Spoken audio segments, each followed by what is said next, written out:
Kembali lagi di Sapa Indonesia Pagi, kita masih bersama Pak Yusuf Warsim dari Kompolnas, ada Kang Asep Iwan Iriawan dan juga Bang Martin Lukas selaku kuasa hukum dari keluarga Brigadir Yosua. Saya kembali lagi ke Kang Asep karena saya ingin tahu Kang Asep tanggapan terkait bagaimana nanti sidang untuk anak buah dari Ferdy Sambo atau mantan anak buah.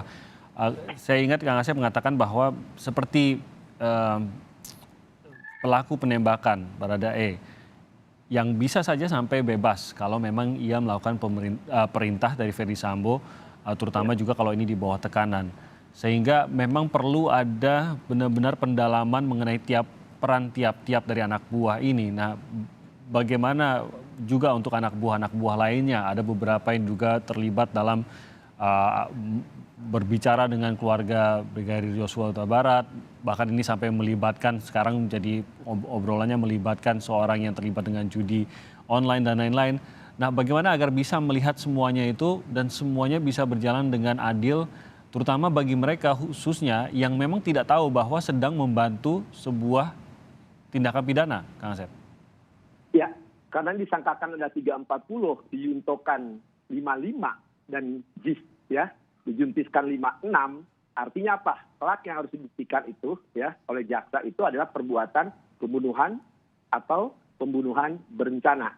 Dan ketika pembunuhan berencana jelas kalau sekarang fakta kita udah tahu lah ya sebagai manus ministranya, manus dominusnya, aktor intelektualnya adalah FS, itu tidak akan terlakan lagi. Tinggal bermain di hukuman berapa, mau mati, seumur hidup atau penjara, itu aja persoalannya kan. Ya, hanya itu kalau E jelas dia pelaku. Cuman pelaku tadi saya bisa katakan, cuman kalau nanti dia bisa menggunakan pasal 51 di jure de facto dia ada perintah jabatan, sekali lagi ya, itu solusinya banyak, dia bisa bebas ya karena dia melaksanakan perintah jabatan dalam situasi tertentu. Nah, yang memang jadi masalah itu sekarang kan RR, KM, kan didakwakan sekarang nanti kelak membantu atau ikut serta. Nah, bagaimana nanti jaksa ya, peran RR, apalagi perkembangan RR kan berkembang sekarang kan, perubahan keterangannya itu juga harus pada perhatian. Tapi kan jelas di situ harus jelas.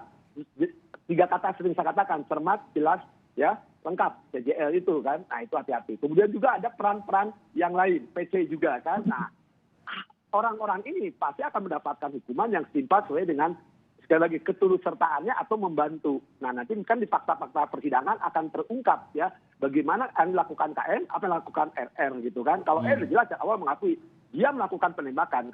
Soal sekarang ada penyangkalan dari FS atau yang lain tidak menembak itu soal urusan lain. Tapi unsur menghilangkan nyawa itu sudah telah terbukti ya.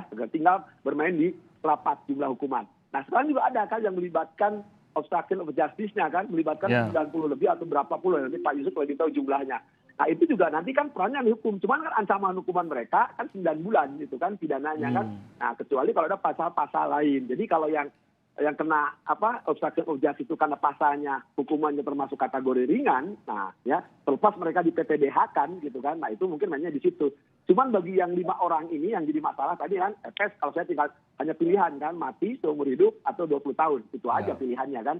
Nah, sekarang PC kita belum lihat karena belum dengar perkembangannya kan, kita belum masih meraba-raba peran PC ini gimana gitu dalam ketika kejadian di lokasi gitu kan. Makanya saya bilang tapi kita bersyukur kalau seandainya RR ikut dengan E memberi kejelasannya sejujurnya ketika fakta di TKP itu saya kira akan menguatkan gitu kan bahwa peran FS itu gimana, peran KM gimana, peran R gimana. Maka saya bilang dakwaannya harus hati-hati ya, sekali lagi harus teliti tadi kan dalam bahasa hukumnya, cermat, jelas, lengkap. Kalau urainya tidak jelas, tidak cermat, tidak lengkap, hati-hati bisa lolos kok itu ya, karena jelas kalau itu batal demi hukum itu 143 mengatur. Jadi kalau dakwaan tidak cermat, tidak jelas, tidak lengkap ya, itu bisa batal demi hukum. Tapi saya percayalah jaksa-jaksa di kejaksaan itu, saya percaya 2 orang jaksa ya tidak setidaknya jangan tidur Pak Fadil Jumhana maupun Direktur Supadi adalah orang-orang yang berpengalaman. Tapi saya pikir jangan sampai nanti, karena selama ini kan kita lihat pengacara FS, KM juga kita belum lihat, PC juga kan belum nampak kan, seolah mereka takut, saya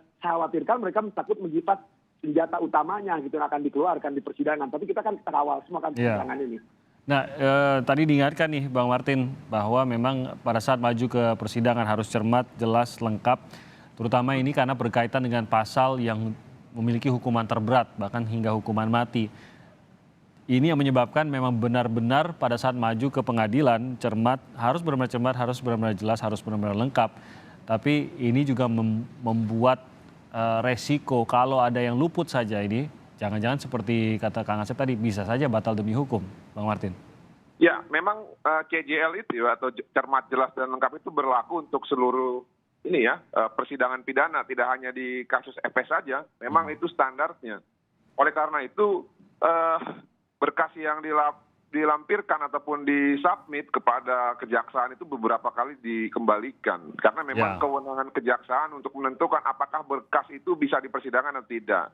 Nah, memang ini tugas yang sangat berat manakala juga barang-barang bukti ya sudah sempat dibersihkan ya oleh petugas ataupun polisi yang sebenarnya tidak memiliki kewenangan untuk melakukan olah TKP. Nah, tapi inilah memang resiko ya dan juga PR dari kepolisian untuk menuntaskan kasus ini. Tidak bisa, kalaupun memang barang buktinya beneran hilang, harus mencari alternatif lain. Karena ada 5 jenis alat bukti menurut 184 KUHP ya. Carilah alternatif yang lain kalau memang salah satu barang bukti itu memang hilang gitu ya. Nah, lalu tadi yang menarik mengenai dakwaan. Memang saya setuju dengan guru kita ya, Kang Asep, bahwa memang kita baru bisa melihat keseriusan jaksa nanti ketika dakwaan itu sudah dipublikasi melalui SIPP. Ringkasannya nanti kita bisa lihat manakala perkara ini sudah P21 tahap 2, itu biasanya nanti dalam waktu beberapa minggu jaksa akan melimpahkan lagi berkas ke pengadilan. Nah, nanti ringkasan dari dakwaan ini kita bisa lihat. Menurut dugaan saya, kewenangan relatif untuk mengadili perkara nanti ada di Pengadilan Negeri Jakarta Selatan sesuai dengan norma-norma hukum acara ya gitu ya. Nah, makanya nanti dalam waktu dekat kalau berkas ini sudah P21 tahap 2, kami ingin melihat sebenarnya jenis dakwaannya apa sih? Apakah hanya subsidiaritas atau selayaknya seharusnya perbuatan ini adalah perbuatan berlanjut yaitu kumulatif. Nah, saya menarik tadi mengenai FS ingin mengaburkan ya melalui perintah atasan ya. Bukan terdakwa yang lain. Jadi gini, Bung Timothy, dalam pasal 51 itu ada diksi ya, pemegang jabatan yang berwenang. Nah, menurut hemat saya ya, FS itu ketika memerintah, dia jabatan itu tidak berwenang untuk memerintahkan membunuh secara ilegal. Makanya saya bilang, kalau premisnya mereka di awal itu benar, ya bahwa memang Joshua berbuat cabul, itu mungkin bisa berlaku. Tapi ini kan dipatahkan, ya tidak ada itu peristiwa dugaan kekerasan seksual, tidak ada itu pengancaman. Jadi Joshua statusnya pada saat dibantai, dia itu adalah sebagai orang yang tidak bersalah. Nah, pasal 51 ini tidak bisa digunakan untuk mengeksekusi dia.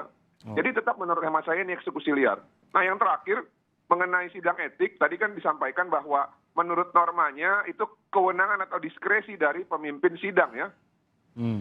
Cuman kita nggak boleh menafikan bahwa keadaan ini sekarang tidak seperti keadaan normatif gitu ya. Bukan keadaan biasa-biasa saja. Ini sekarang keadaannya adalah keadaan yang luar biasa. Nah, ada kebutuhan Polri untuk memperbaiki citra. Ya, tadi kalau disampaikan bahwa jika pada saat putusan baru dipublikasi, nah ini yang menurut saya kurang fair. Kenapa? Karena masyarakat tidak bisa menilai proses demi prosesnya. Ya, kalau pada saat putusan kan berarti kita tidak bisa mengomentari lagi. Sudah selesai. Nah, pengajuan banding itu kan hanya kepada orang yang dituntut dalam sidang etik itu. Masyarakat tidak bisa. Ya, kecuali secara tidak langsung seperti kasusnya Broto Seno, itu memungkinkan akhirnya Kapolri pada saat itu dengan terpaksa membuat suatu rumusan norma baru mengenai etik.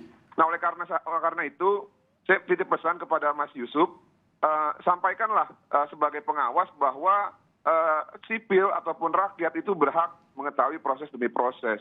Agar kita bisa menentukan bahwa mana-mana saja potensi-potensi orang-orang yang tidak baik, agar jangan pernah diberikan jabatan lagi, supaya Polri ke depan bisa lebih baik lagi. Terima kasih. Ya, makasih Bang Martin. Pak Yusuf, nah saya kembali lagi terkait dengan bagaimana relasi antara Ferdy Sambo dan juga tentang anak buahnya. Tapi apa yang dikatakan Kang Asep tadi mengenai bahwa ada kemungkinan kalau memang ada kelemahan di dalam dakwaan nanti, ini akan sangat mengancam kasusnya itu sendiri, begitu Pak Yusuf. Benarkah bahwa ini masih menjadi resiko? Baik, untuk dakwaan tentu itu ada pada kewenangan jaksa penuntut umum. Kami hanya berharap dan berdoa bahwa pelimpahan berkas oleh penyidik ke JPU yang sekarang telah disampaikan ini bisa lengkap, harapannya tidak bolak-balik, ya, itu tentu harapan. Ya. Nah, tentu sebenarnya itu ada pada bagaimana jaksa penuntut umum melakukan penelitian terhadap berkas-berkas yang sudah dikembalikan lagi kepada JPU. Kita berdoa itu lengkap sehingga segera P21. Yang kedua, kami melihat memang apa yang dilakukan, upaya yang akan dilakukan oleh FS sendiri tentu akan mencoba untuk berusaha meringankan diri dalam ancaman pembunuhan berencana. Salah satunya sebagaimana dalam rekonstruksi kan yang bersangkutan FS itu membuat versinya bahwa dia tidak ikut menembak. Nah, tapi semuanya itu kan nanti ada pada pembuktian. Nah, tentu kami tidak bisa mengungkapkan di sini. Nanti tentu akan bisa menguntungkan pihak, terutama pihak FS sendiri kuasa hukumnya. Ada hal yang pasti terkait dengan bukti uji balistik. Apakah itu peluru dari senjatanya Baradae atau peluru senjata yang lain, termasuk senjata HS yang dimiliki oleh Brigadir J, peluru siapa yang ditembakkan ke dinding-dinding itu kan tentu menjadi bagian dari pembuktian yang itu merupakan hasil dari para forensik uji balistik, itu akan menjelaskan. Nah, apakah benar FS bisa membebaskan dia tidak menembakkan, itu semata-mata untuk yang bersangkutan bisa tidak masuk dalam ancaman hukuman mati atau penjara seumur hidup, setidaknya bisa mendapatkan ancaman minimal 20 tahun. Nah, itu kami lihat bagian dari upaya yang akan dilakukan FS. Namun sekali lagi terkait dengan bawahannya yang terlibat di dalam tindak pidana merintangi penyidikan, memang dari delik yang diancamkan terkait dengan merintangi penyidikan itu kan masuk kategori ringan. Tapi oleh sidang kode etik itu dijadikan berat karena perbuatan merintangi penyidikan itu telah mengakibatkan pengaburan fakta yang itu telah menjatuhkan, sekali lagi, telah menjatuhkan kredibilitas dan reputasi institusi. Jadi ini bukan main-main. Bagaimana kepercayaan publik terhadap Polri itu jatuh, yang sebagaimana yang hasil survei terakhir ini itu sekitar 50-an%. Kan ini yang menjadi persoalan yang memberatkan mereka itu, sekalipun di dalam ancaman obstruction of justice itu masuk dalam kategori ringan. Tapi dampak dari perbuatannya itu mengakibatkan kredibilitas dan reputasi institusi jatuh, sehingga patut mereka itu disangkakan dengan satu tuntutan pelanggaran kode etik berat yang sudah kita lihat sebagian telah mendapatkan sanksi administrasi PTDH. Itu Bung Timothy. Jadi efek negatifnya terhadap institusi ini juga tampaknya menjadi pertimbangan begitu ya untuk apa yang mereka lakukan. Baik, kita akan terus pantau bagaimana kelanjutan dari kasus ini. Terima kasih atas ikut sertanya dalam acara pada pagi hari ini Pak Yusuf. Terima kasih Kang Asep dan juga Bang Martin. Terima kasih semuanya. Salam sehat semuanya. Terima kasih Kang Asep.